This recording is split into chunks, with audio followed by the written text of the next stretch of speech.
Welcome to the Attention Deficit Disorder Expert Podcast Series by Attitude Magazine. Good afternoon, everyone. It's Susan Coffin here today for Attitude Magazine's ADHD Experts broadcast. There isn't a parent among us who hasn't wondered how to best manage the incredibly intrusive digital landscape that our families live in. At Attitude, we've talked previously about managing video games, and today we're going to go even farther. Our speaker, Dr. Jodi Gold, who's a nationally recognized expert on technology and parenting, will address the full array of technology aimed at our children, or try to, from texting to cell phones and social media. Her topic is Screen Smart Parenting, how to reap the benefits of technology while avoiding the pitfalls. She'll talk about such items as how to understand the digital landscape, what the research tells us about the realities of raising kids in the digital age, how to create realistic digital rules and a family plan for how technology is going to work in your family, and then how to help your child, especially with ADHD, use technology to benefit them. Before I tell you a little bit more about Dr. Gold, who's written a really wonderful book, let me stop to thank Play Attention, our sponsor today. Play Attention is the only brain training system that combines both advanced neurofeedback and cognitive training and to effectively improve attention, behavior, and learning skills in children and adults with ADHD. So please log on to playattention.com for more information. We are grateful to our sponsors. They help us make all our webinars and our podcasts free to our Attitude users. So thanks, Play Attention. Dr. Gold is a board-certified adolescent and child psychiatrist. She's in private practice here in New York City, where she's a clinical assistant professor at Weill Cornell Medical College. She's a nationally recognized expert and speaks and makes lots of media appearances around a developmental approach to parenting in a digital age. She's the author of a book that I can't recommend to you highly enough. It's called Screen Smart Parenting, how to find balance and benefit in your child's use of social media, apps, and digital devices. So with that, let me turn it over to Dr. Gold. Thank you so much for joining us today. Thank you so much. So today we're going to talk about Screen Smart Parenting. I wanted to tell you a little bit about how I got involved with this field. So I'm a child and adolescent psychiatrist, and I have 3 kids who are now 7, 9, and 11, but they were more like 4, 6, and 8 when I started this. And what I found was that I would go to work every day, and every single session, technology would come up. It might come up with the teenage girl whose boyfriend broke up with her over text, or it might come off with the 7-year-old boy who couldn't get off of Minecraft. But every single session, it came up. And then I would go and pick up my kids from school or go to their events, and it would come up in a different way. Should my child learn to read on a screen? When should I give my child a phone? Should I hand the phone to them at dinner? And I was really amazed. So as a good doctor, I thought, okay, let me just go to the research and let me find out how to raise kids in the digital age. So I went online and I actually went to the library, and I was really surprised to find how little there is out there that's evidence-based, that's written by physicians, talking about how to raise kids in the digital era. So that is what I'm going to attempt to try to discuss with you today, is kind of give you some background on the research and some of my clinical experience, and try to be as practical as possible. So I wanted to give you an overview, not to scare you, but to talk to you about how pervasive technology is. So today, teenagers spend 8 hours and 40 minutes on technology per day, and that really doesn't include homework. Tweens can spend up to an hour a day texting. The average amount for a real texter are 3,339 texts per month. And if you have a middle-aged or high school daughter, you will know that is not even really hypertexting. 1/3 of third graders own a phone. And to be clear, this stat, I believe, is probably a little bit dated. I would put that number at much higher in 2000 right now. Facebook exceeded 1.1 billion users in 2013. And that I really include this to let you know that this is everywhere on the planet. 15 to 18-year-olds spend 11 and a half hours with digital technology if you include multitasking. Multitasking, which we'll talk more about later, but is defined as being on your phone while watching television. 20% of teenagers have sent a sext. And boys actually spend an hour more than girls on technology, especially in middle school, and that's mostly related to video games. So now that I have hopefully not scared you too much with the statistics, I want to try today to carve out at least a thoughtful plan as to what you can do to become screen smart. So there's 3. I'm going to try to divide this talk up into 3 parts. The first part, we're going to talk about how to hone in on your parenting style and family culture. Second part, we're going to talk about understanding the digital landscape. And the third part, the goal is to develop a plan. So talking about your parenting style, that's the first thing that we need to do. So the first thing I'd like to suggest is I'd like to present to you sort of the way I look at parents today raising kids. I really like to take an immigration model. So parents today are the last generation of parents to grow up without having actually been raised in the digital era. We're really digital immigrants. Even the youngest of the parents listening, for the most part. Our children are truly digital natives. They were born into this. Many of them were born after the iPhone was embedded. And they sort of speak digital without any accent. Well, we often look at technology as immigrants do. We're fearful. We want to hold on to the old country. We're fearful of this brave new world. I think this is a helpful way of looking at it, because it helps to understand sort of the disconnect that sometimes occurs between kids and parents. It also helps us to understand where our fears and our anxieties come in, and helps us to examine whether they're realistic fears or not. So I want you to kind of think about yourself as a digital immigrant as we go through this. The next thing I'd like you to do is to think about what your parenting style is. Psychologists divide up parenting styles into 4 sections. You can see it on the slide: authoritarian, permissive, laissez-faire, authoritative. So to start with laissez-faire, nobody who's listening to this is laissez-faire, because by definition, they're not involved. The real extremes are the permissive and the authoritarian. So permissive people are very caring and nurturing to their kids, but often do not set as consistent limits around the behavior. Authoritarian parents have a strong set of values that they're trying to instill in their kids, and it's sort of a top-down approach, but there's not always a lot of look at the needs of the individual child. And then authoritative, where you can see my arrow, is sort of striking a balance. This is true for all parenting styles. And this slide, I've tried to juxtapose sort of the idea of putting technology here. So an authoritative parent would have technology rules, and they'd be consistent, but they would also be flexible and individualized to the needs of the child. So what I can tell you about our goal here as parents is to aspire to be authoritative. I can't personally say that I achieve that all the time, but that is the goal. The research is really fascinating. The research on authoritative parenting in general is kids who grow up with authoritative parents are more likely to have high self-esteem. They're more likely to not be obese. They're more likely to make better grades and to be healthier. So if we can kind of make a leap here, I think we can put this into the technology world, that our goal is to aspire to be authoritative. So to have a balance between flexibility and the needs of our kids and the need for rules. So after you've established where you fall here and where our goal is, the next thing I want you to do is to think about your own relationship, your own diet around technology. Are you afraid of technology? Do you embrace it? Northwestern University did a great study, and they divided up families into 3 groups: media moderate, media centric, and media light. And it turns out that about half the families are media moderate, and then a quarter are media centric and media light. What this does is that not all families are created equal. There's no right way to approach technology, but you need to spend a few minutes trying to figure out with you and your significant other what your approach is and how much technology you consume. So throughout this study, throughout this talk, you're going to see that I talk a lot about development and what the age of your child is. So in terms of thinking about your own addictions and issues with technology, it's really critical for those of you out there that have kids 8 and under to be mindful of your use of technology. So the research is really good here. The more parents are on their devices, it's directly relational to kids being on their devices. So the more mom and dad are on their phones and their computers, the more hours the children will log in. This is only true for kids 8 and under.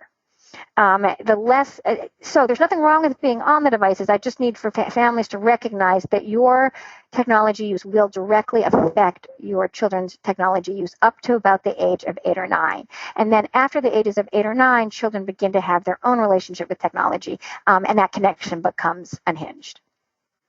So now you have figured out your parenting style, you've figured out how you use technology, and you are ready to start thinking about the digital landscape. So this is the part where everybody panics. This is the section where they're like, well, I can't keep up with my 7-year-old. I can't keep up with my 12-year-olds. I need to panic here. So let me be clear here. Even the PhDs in computer science, I don't think can necessarily keep up with the social media tastes of a 15-year-old girl today. So your goal is not to get ahead of your children. I know you're listening to this webinar partly because you want to have information, and that's important. But the goal is not to get ahead of your kids. You're going to fail there. The goal is to have a general understanding of the platforms that your kids are living in, to have a general understanding of the research that's out there, which is rather limited, and to have a sense of the trends and the debates. You don't have to be ahead of them. If you kind of can speak the language, again, we're going back to the immigrant native thing. If you can speak the language a little bit, you'll be able to figure out and follow how they're living in their digital world. So, behold, the digital landscape. I've only included one slide here, but I have like 15 of all of the different platforms. So the term people use when they talk about technology now is platforms. So I'm giving you an example of what the mobile platform looks like. And essentially everything is mobile now. You can do your homework in a mobile way. You can watch TV in a mobile way. I have to tell you, in my practice, it's been probably a year since I've had any 15 or 16-year-old walk into my office and talk about watching TV on a television. Increasingly, teenagers and young adults and even tweens watch television through Netflix, and they watch it on their computer and on their phone. So even the way we watch TV has completely shifted. So that's an example of the shifting platform. So all of this is mobile. So we look at things in terms of platforms. There's a television platform that can be watched on your phone, on your iPad, on your computer, or on an old school television.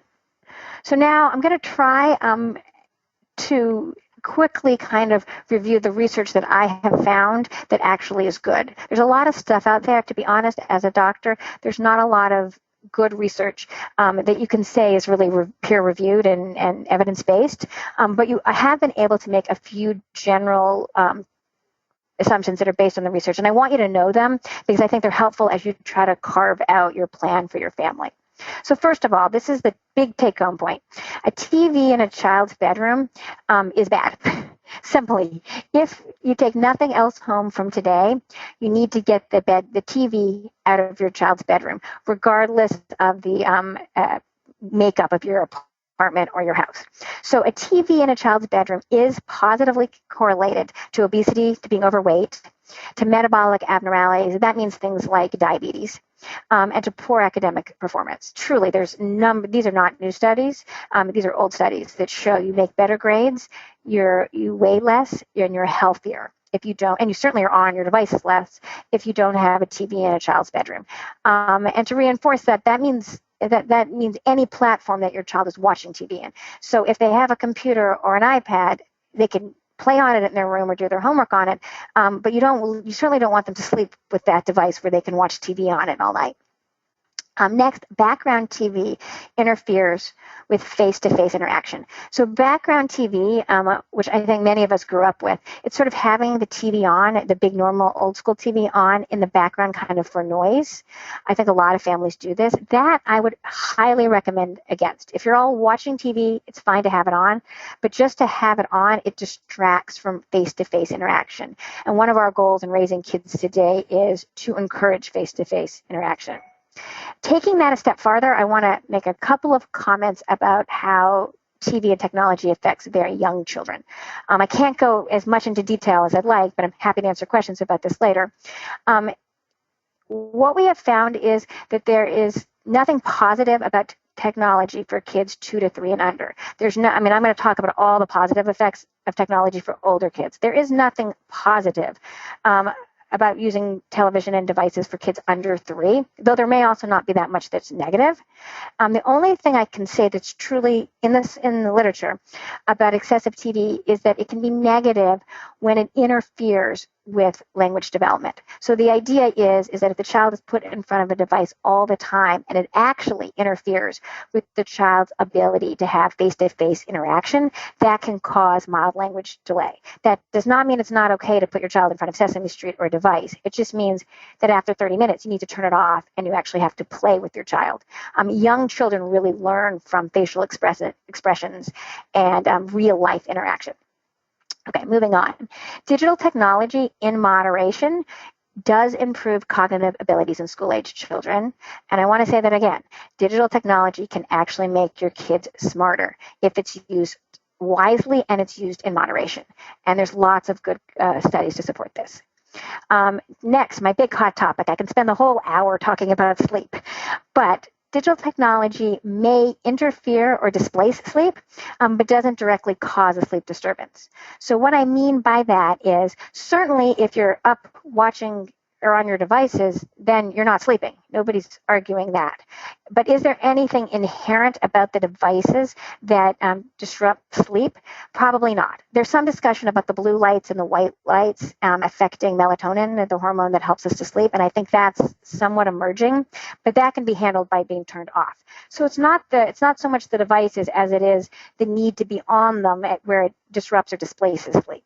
So that's sort of my research on the physical piece in terms of how technology affects your kids. I want to say a few things that I think are really important and are in the media everywhere about how technology affects your child's social and emotional development. So I love technology in terms of play for middle school kids. I don't love it so much for little kids. I would prefer little kids who are actually playing face-to-face and playing house and playing Star Wars.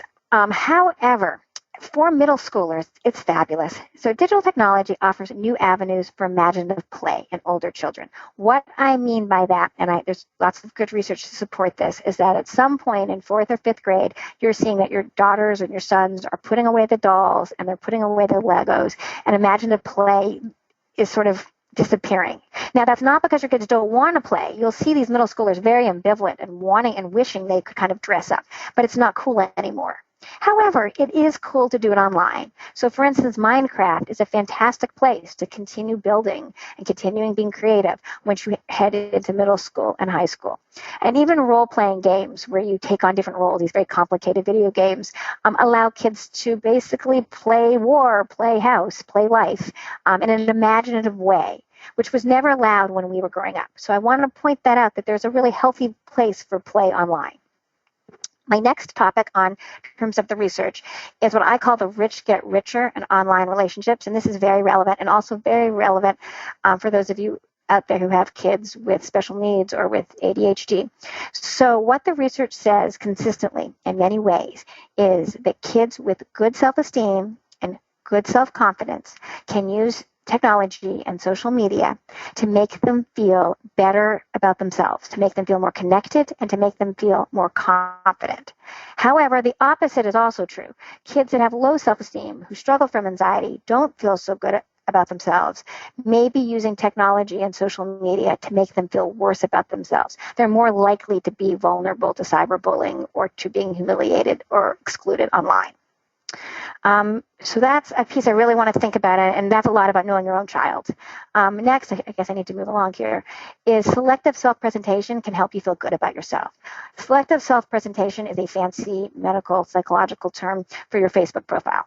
The ability to curate your identity online can actually make you feel really good about yourself. One of the things I really want you to take home today about is that as a parent, your goal is to cultivate a healthy online identity. And we want them to represent their best self online. So helping them to curate themselves online in a way that's authentic, not somebody that's not or somebody that's too sexualized, but who they are, can be really positive. Moving to the end, and the very end, the take home is all the studies are consistent from Sesame Street on to grown-ups, is co-engagement increases the positive effect of technology. What that means is that when you're online with your kids and you're doing something interactive with them, they're more likely to gain the benefits of the digital world. Okay, I'm going to move along with this a little bit faster. I want you to be aware of the trends. We can talk more about them in the discussion. I view everything as being developmental. I want you to think about where your kids are developmentally and match their digital needs to their developmental needs. Everything's more mobile. Everything's being marketed towards kids. In terms of social media, Facebook's important, sort of. Everybody's on Facebook, but it's not very important to kids. It's all about Instagram and Snapchat. And hacking and coding are cool, and social media is a great platform for social change. And as you raise your kids online, I want them to be people working for social change, and I want them to use technology as a tool for that. I want to talk a little bit about social media because I know people care very much about this. So first and foremost, social media is also developmental. It doesn't start with Snapchat. And if you don't know what Snapchat is, don't worry. We're going to talk about this. It starts with YouTube. Social media starts really young, and it starts with YouTube. It can move into Minecraft, fantasy football, anything that allows you to interact with strangers online. There are things like Club Penguin, which is Disney's social media site. And from there, at some point in the end of elementary school to middle school, it usually evolves into the picture sites like Instagram and Snapchat. And things like Facebook and Twitter come along later. So please, if you've got young kids out there, don't worry about Twitter at the moment. It's more about YouTube than it really is about Snapchat. So I want to talk about Snapchat for a minute or two because I really think that parents need to, whether your kids are on Snapchat or you even know what I'm talking about, this is one of the best examples of how social media, how us digital immigrants can have difficulty embracing this new world. So Snapchat is an image sharing app where the images disappear after the receiver views it. So you take a picture, you can set it for 1 to 10 seconds, the receiver opens it, and after whatever amount of time you set it for, it quote unquote disappears. Of course, you can screenshot that picture, which means you take a picture of the image on the screen. And it used to be that the sender would get a notification. Now you can get around that. So as grown-ups, I hate Snapchat because as a grown-up, I'm like, this is where all the sexting, sending sexually inappropriate images is going on, and kids think it disappears when clearly it doesn't. However, that is not the way most middle schoolers use it. Most middle schoolers use it in a way that allows them to communicate via images and pictures instead of words. They don't talk on the phone. They don't write long emails. They send little pictures to each other, and they're not meant to stick around. They're meant to just reflect sort of what they're feeling at the moment. So talk to your kids about Snapchat if they have it. Okay. Now we need to think about how we're going to develop this plan. So these are the components of the plan I want you to think about. The plan is not about restricting technology. The goal is not to take away the phone. I know many of us wish it was, but it can't be. The goal has to be to teach them how to use the phone while they're at home and you're parenting them. So our goal is to take a developmental approach to cultivate digital citizenship and resilience, to think about their identity online and off, and to remember that their digital footprint, which is all the stuff that is online about you ever, begins at birth. So what digital citizenship means is I put here, pledge to the power of the internet to help myself and community to follow the digital golden rule. Kids, today technology is just another platform in which kids live. It's not something different. It's just part of their lives. So they have to learn to be ethical and kind and good citizens online and offline. And that is kind of the job of parents. So this is where we as parents have to be involved. Part of that also is we have to teach online resilience. So resilience, we often use the word grit, strength, perseverance. That has to be taught online as well. Kids are going to make mistakes. They're going to have thick skin, and they're going to have to persevere. They need to take care of themselves. And this is stuff as parents that we actually need to be addressing. Okay. These are some examples of how the do's and don'ts of digital citizenship.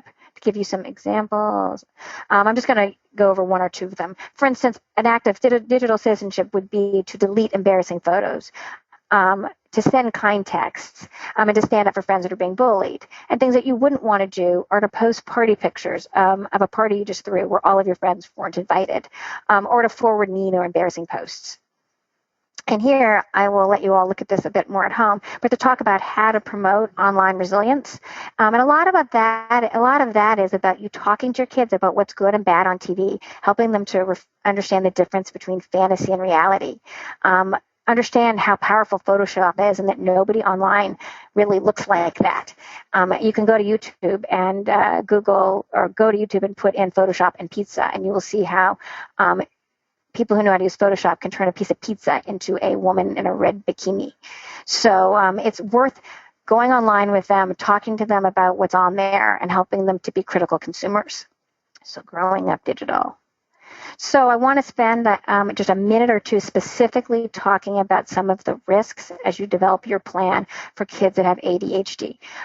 I think kids that do have ADHD, there's not a lot of good research on this, just to be clear, but my experience is that kids with ADHD are at increased risk of being bullied and of misusing technology, whether they're disorganized or whether they're impulsive. So some of the challenges the kids with ADHD have is an inability to turn off games and the internet. We all have that, to be fair. A difficulty in changing gears. They're at higher risk for oversharing and sexting because they're impulsive, more impulsive. So helping kids with ADHD understand who you share with and what you share. What can be text, what can be on email, what can be on social media, what should not be out there at all is really important. They're also at greater risk of becoming overstimulated by violent media and games. That's where you have to know your own kids. If you find that your kids are getting overstimulated by games, especially in the evening, then you do need to shift them away from those games. There is a higher risk, therefore, of problematic use and sort of internet addiction. This slide is more sort of about the disorganized kids. I think that technology can be an incredible tool for organization, but kids and adults need to be taught how to use it that way. And there's obviously increased risk of distraction. So some of my recommendations for managing technology, if you have kids with ADHD, are to establish clear time limits. Let them use it. Just have clear time limits for games, internet use. Use a big timer. Don't embed it in your phone or computer. And really, like you do for all other things, give them a lot of warnings about when you're transitioning. Provide encouragement for them when they do unplug. And recognize that shifting attention and tasks is truly a learned skill. Along with that, we need to talk about, and this is for kids with ADHD and not, how to manage homework with all of these distractions. I do actually encourage kids to do homework in public places so that you're less likely to be distracted, to try to minimize temptation, to think about technology when you do your homework. So some people like to do their online homework first and leave the offline homework for last, and some people switch it. But it should be part of the process. And I love these blocking apps called like self-control and self-reliance. The kids set them on their computers, and they can put in what sites they want to limit and for how long. So maybe they want to do their homework for 2 hours without getting on Instagram or Amazon. They set it and they're in control. And that also helps them to see how distracting the technology can be for them. Okay, so I want to talk about very quickly as I close about the 5 W's in developing a plan. When, where, what, who, and what if. To be totally honest with you, I really, for the most part, only care about who. Your job as a parent is to talk about the who. Who do you want to be online? Are you smart online? Are you kind online? Are you empathetic? Are you socially conscious? Are you friendly? Are you flirty? Are you your ideal self? Your kids are growing up online, and they need you to help them figure out how to be their best self and their ideal self online. So as you put together a plan, if you can go to my website, jodigoldmd.com, and I have some templates or in my book, Screen Smart Parenting, to help guide you. But the basic premises is that you're collaborating with your kids to put together a family technology plan. I want to read to you the way I introduce all the plans, which is, our family recognizes that technology is an important part of our lives. We believe that it should be used as a tool for organizing, learning, creating, communicating, and fun. The goal of your plan, whether it's written out or just discussed, is to use the technology for good, not for bad. All technology is not created equal, and your kids, whatever age they are, have to partner with you, as you put together this plan. And it's really about using it well and wisely, not about restricting it. Having said that, the plan definitely should have periods of time that are tech-free and periods of limits. So just to conclude, I want to go over my Cyber Bill of Rights. I've tried to take some general trends and synthesize them into one slide. So technology is a privilege, not a right. That's something that your kids need to understand. If they do, they will take care of their devices and understand the role it plays in their life. I like this one. Tool. It is a tool, not an endpoint. Your child should get a phone when it's a tool that they can use for communicating or for researching. Your digital footprint begins at birth. This is important for parents to understand when you post all the pictures. But I also want parents to understand that not mine, not yours necessarily, but kids' digital footprint is very large, and they are going to make mistakes, and we have to let them make mistakes. But it is out there. Privacy doesn't exist in cyberspace. There is no such thing as privacy. The delete key should be renamed the archive key. Nothing's deleted. The Snapchat images that just don't really disappear. Our kids need to be, and grown-ups need to be kind online. We need to be upstanders and not bystanders. Kids should not share passwords or personal information. As a parent, I think it's important that your kids get permission, even if it's free, to join or download new games or social media sites. You must follow your kids on all their social media sites. They need to let you know when they download it, and you can be seen and not heard, but you must follow them. Limit technology in the bedroom. Please do not sleep with your phone. And if you do it, try to stop. It's become like children get rid of their blankies and they move on to their phones. Phones should sleep in the kitchen or in a family charging center. They should not be the last thing you touch at night and the first thing you touch in the morning. Create tech-free times daily for your family. That includes parents. Something that's realistic. If you can do 2 hours, wonderful. If you can do 15 minutes, that's fine. It's about modeling for your kids that you are trying to find time, tech-free time for your family, or at least part of your family, to be together. And lastly, your digital identity should reflect your true identity. So thank you very much. I know it's been a whirlwind tour through the digital world, but I hope I've given you an overview of how I try to approach parenting in the digital age. Thank you. So much interesting stuff, Dr. Gold. Thank you so much. I'm not even sure where to start. I have there are lots of questions, so let me just dig in. Someone just posted, wonderful. It really is. I mean, the way that you address the problems, but also pose the positive, the way that we can help our children present themselves well, behave kindly, empathetically online. It's really great. So it's a great way to see technology. And also, I think, as you point out, the role that we as parents play, because many of us are just as embedded in the digital world as our kids in many ways. I'm just going to jump to a couple of the questions that that I've seen before here at Attitude, and I know are big issues for parents.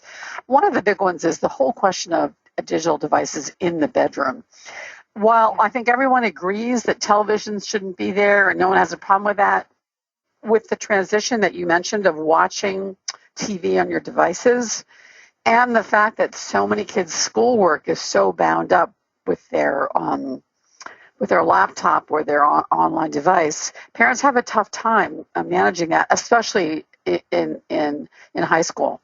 So, what are your thoughts about this whole issue of keeping those devices under control at night or in the bedroom?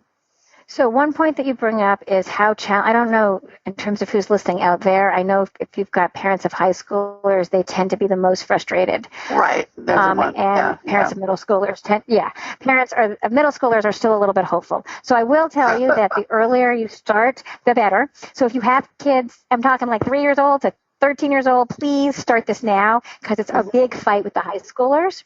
Right. However, so it's true. We can now watch, no kids watch TV on TVs anyway, so having them out of the bedroom doesn't really solve the problem. Right. So one thing I can say clearly that you can also say to your teenagers, and you can tell them that I said it, is no one should sleep with their device. So I believe in technology curfews, and I think that can at every age. So at whatever time your family decides, let's say at 10 o'clock or 10:30 or at 12 o'clock, the devices leave the bedroom. So maybe your daughter is watching Netflix in her room, and that's fine. It's now 12 o'clock or 11 o'clock, and it's time for the devices to leave. I recommend that you try not to pull them out, that you ask your kids to take their devices and put them in the kitchen or outside their door at a certain time. What that does is it protects whatever time. It protects 11 p.m. to 7 a.m. There's no need to have any devices, even just to charge. There's this idea that you need to have your phone so that because you use it as your alarm clock. So I went to the Duane Reade around here, the pharmacy, and you can actually buy alarm clocks for like $4.99. So your kids should not use their phones. You probably shouldn't either, as an alarm clock. So there's so that's simple. That's the easy part. Don't sleep with the technology. And I don't know that kids will fight you so much on that. We do know that it disrupts sleep and kids are texting, in the middle of the night. During the day and homework is trickier. It's a personal preference and it really depends on your child. But more and more, I recommend kids trying to do homework in more public spaces. There's just so many more distractions than we had. So whenever you can do that, I would highly recommend it. The truth is that kids do have to do their homework on their devices. I don't really agree with not allowing devices Monday through Friday, although it can work with young kids. It's not realistic for older kids. So I think the whole bedroom is a problem. Most of the problems with technology happen in the bedroom with the door closed. So as a parent, I would try to keep the door open. I would try to get them out of their room. I would take away the devices at a certain, let me rephrase that. I would ask them to remove the devices at a certain time. In an effort to protect their sleep and their space. Okay. I guess enforcing this was one person, Luann, put it, we end up feeling like prison guards. Our kids 12 and 16 can't be trusted to keep agreements. If we turn our back, one or both will do what they want and sometimes lie about it. We end up feeling like prison guards. And others say similarly that they try to put something like this in place and it just is very difficult to keep it ongoing, to stick to it. So what I would recommend is really, I'm not saying it'll always work with teenagers, but I would try a different approach. I think that the kids always see the parents as, they're coming to take away my stuff. Mm-hmm. I would pose it differently. We need a plan for our family. Could you write the plan for us? Okay. You'd be surprised. You get the 12 and 16, okay, we're not saying we're going to accept it, but we recognize that we don't maybe understand how important it is to you or how you're using it, how you're using it. So why don't you write the plan? And I also, one of the things that's really important to understand is that all technology is not equal. Like, to be honest, if my daughter was writing a blog about whatever, she becomes to be a writer and she's writing the great American novel on a blog, go at it. She can spend as many hours as she wants. If my son is following NASA and, you can follow the space station online, it's a great thing to do with your kids. You can actually go online with them and see what's going on in the space stations. If my son or daughter wants to spend hours doing that, great. I'm not restricting it. So it really is a lot about, what I tell my kids is that I want to know how you're using it. If you're using it to study or using it for creativity or to create something, you want to make a movie, you can be on it forever. I mean, within reason, right? Right. But if you're using it just to play Temple Run or Candy Crush or some violent RPG, that's a different story. So I think you need to give the power back to the teenagers. Okay. So get them writing the plan and then let them look at it and then work on it together and see if they're not more, you can't get them to buy in more. Okay. Yeah, it's interesting. This addresses a question from Ariel who says, do you have any suggestions for rules and how to enforce them for ADHD teens and smartphones, specifically device bedtimes, and how to enforce no use of phone texting during homework? And I guess what you just mentioned is in no small part the answer to that, which is enlist them in agreeing on a family plan. And use positive reinforcement. I'm sure many of you with kids with ADHD understand the positive. So positive reinforcement model of doing behavioral plans is you sort of do something that you want the child to do, and then they sort of immediately get a reward, afterwards. So one of the mistakes we do is we say, if you do your homework all week, you can be on your computer on Saturday. Yeah, that's really not so powerful, right, for most kids. But what I do tell people is if your kids come home from school and they do their homework and they practice their sports and they eat dinner and they take a bath and there's like a half an hour left and they want to be on their devices, fine. The same thing in the morning. It's really effective in the morning if you want to get your kids motivated. Tell them that if they've eaten breakfast, showered, whatever you want them to do, and they're sitting by the door and they have an extra 20 minutes, they can be on their phone. Why not? Okay. So, a number of people have asked specifically, should computer use be used as rewards or punished or taking it away as punishment, grappling with that very issue. So what you're saying is use it for positive reinforcement. I mean, everybody takes away the phone. The best way to use it for rewards is sort of the built-in reward. Like, I like the morning reward of because it's so time limited. Where like you get all your stuff, and it's so hard for kids with ADHD, right? To brush their teeth, eat breakfast, do all their stuff. But if they know that the faster and better they do it, they get to spend 20 minutes on their phone. You don't have to take anything away. It's naturally built in. If they don't have enough time, they don't get to be on the phone, right? And if they do, they do. It's all up to them. You're not the bad guy. So there's no discussion. There's no, yeah. Like, you're not having to take anything. It's really hard. I mean, when I wrote my book, I really wanted to name it Don't Take the Phone Away. My publishers hated it, so we didn't name it that. But it's just like to have, like, right? They didn't like it. Because the problem is we all want to take the phone away because it's the only thing that seems to affect behavioral change. But we have to be thoughtful about when we take the phone away. Right. Okay. Here's Michelle, who says we offer Nintendo time for completing required tasks and let him earn minutes for doing certain tasks. Is that the kind of a reward that you might see working? Yeah, if you can maintain it. Right. If you're the parent, I mean, that's where you have to know who you are as a parent. I can tell you honestly, as a parent, that every time I set up these reward programs where I'm going to give them points for this or that, I'm the one who can't keep it going. Right. But if you're the parent, right? I mean, it's true. Most behavioral plans fall apart because the parents just can't continue to maintain it. If you're the parent out there that is really organized and really consistent and can keep that going, I'm fine with kids earning time. Okay. It's better than taking it away when they're bad. Yes, absolutely. Yeah, definitely. And someone else mentioned that very concept of if you question, if we don't allow our children to do video games, are we making it even more appealing? And someone is struggling with that. I'm wondering, she says, quote, Jennifer, I'm wondering if I'm creating a monster by depriving him of this. Should I just get an Xbox with nonviolent games and monitor it? Maybe he would be less obsessed. Yes. Yeah. This I see in my office every day. The best comparison I can make for that are the parents that restrict all the food for the kids, and their kids aren't allowed to have sugar and sweets. I'm sure all of you out there have been to the birthday party of the 7-year-old, and there's one child who's got their face in the cake, shoving it in their face, obsessed with the food. And all of us parents are sitting there. We know what's going on at home. That child is not allowed to eat sweets at home. Now he's at the birthday party. Mom can't do anything, and he's shoving his face. Yep. You see the same thing in the digital world. Okay. Is the kids that are not when you're little. I mean, I'm not talking about 5, 6-year-olds. I'm talking about 12-year-olds. You see the kids that are restricted. They're dying for it. They're jonesing for it all the time. Whereas the kids that learn to use it well don't need it all the time. Yeah. So it's all about balance, which is, of course, the hardest thing of all. Sounds easy, right? Yeah. Interesting. Let's see. So many interesting questions. Jodi, my kids are often on 2 devices at the same time.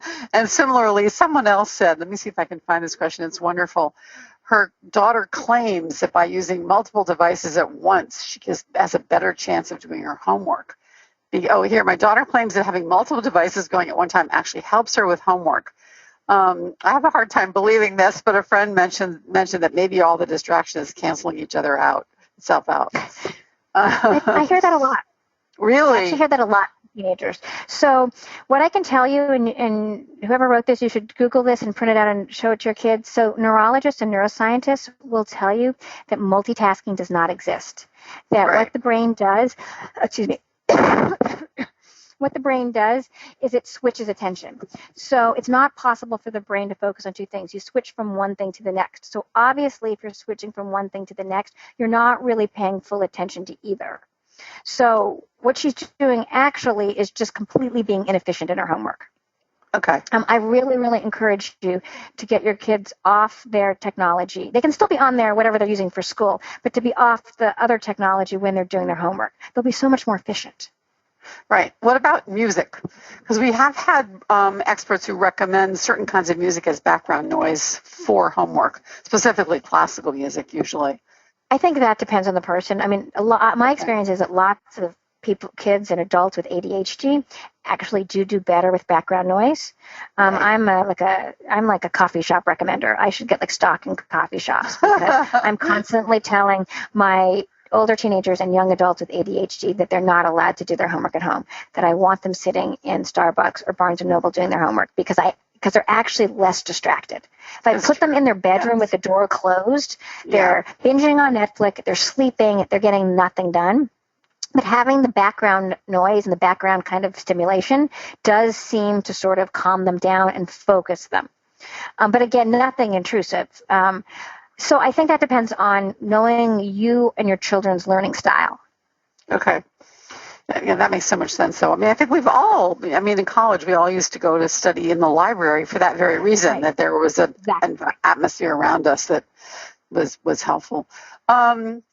Let's see. People are really anxious for sort of rules of thumb, which I know is very difficult. So, for example, what's the maximum number of hours per day that a middle school child should be on a device? Or what's the age at which a child should be allowed to have a smartphone?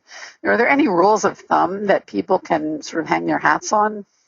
Unfortunately, there's not. Everybody wants me to give them hours and ages. I can't do, but I can give you a little bit of guidelines. What I can tell you is that the Academy of Pediatrics, up until 2015, actually used to recommend no more than 2 hours per day on screens. They actually, rightfully so, have retracted that.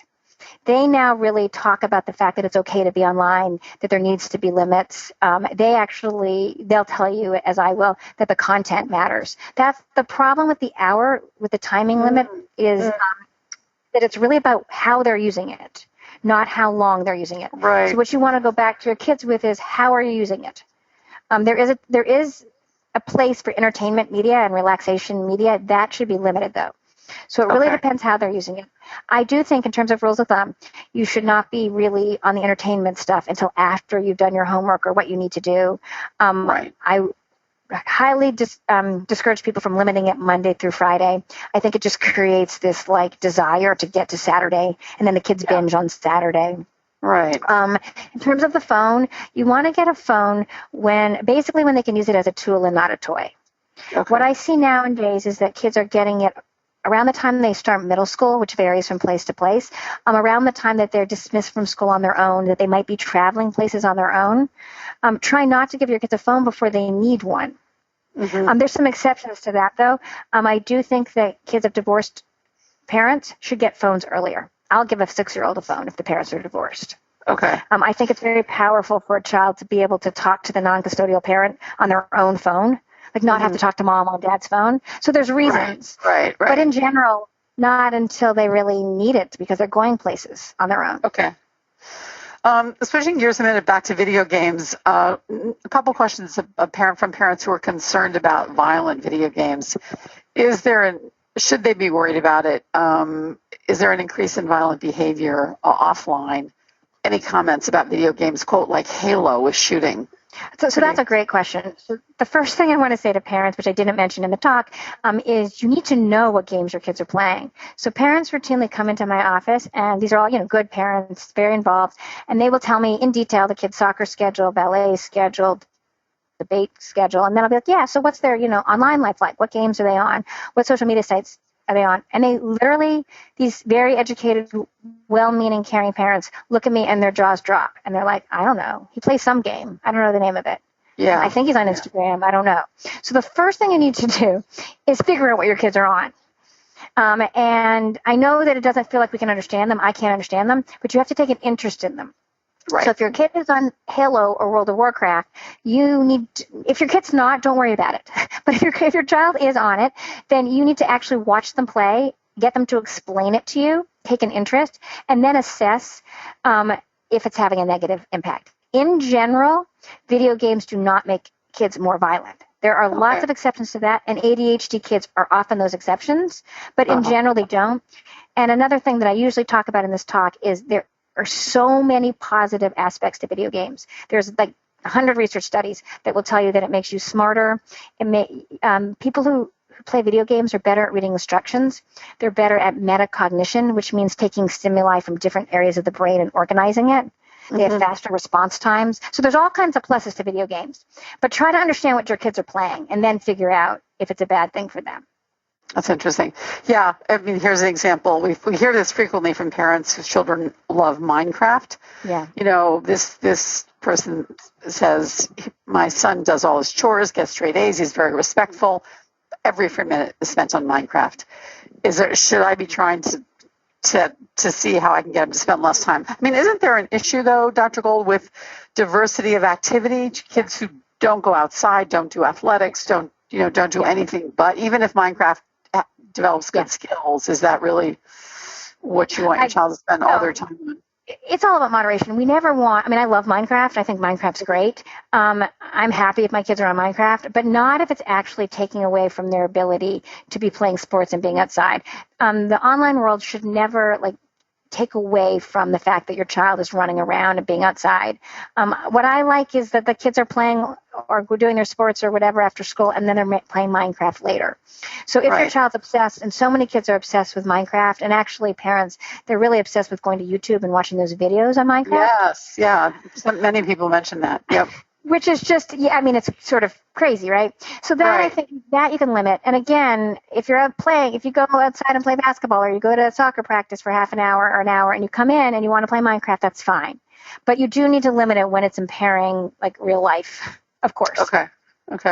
I mean, I think this question of following exactly what our children are doing online is very difficult. And here's a person, MJ, who says, I'm all for following my children on social media, but my husband and I are not users of it. We don't even understand how we would follow them on Snapchat or Instagram. And if they scare us, we don't know how to monitor what they're doing. What should we do? I guess you're saying you have to learn it. Yeah. What I'm saying too is everyone out there is smart enough to be able to figure out, and Snapchat's a tricky one, I will say, in terms of following.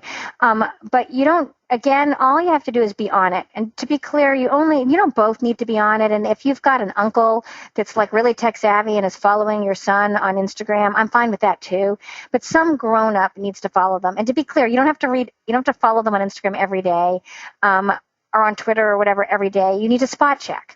I cannot tell you how many parents have said to me, if only once I had just checked what they were doing online, because these are kids, great, wonderful, straight A kids who've gotten themselves on trouble. And what we know is kids that are in trouble, you can learn a lot about what's going on if you check their digital footprint every once in a while. Right.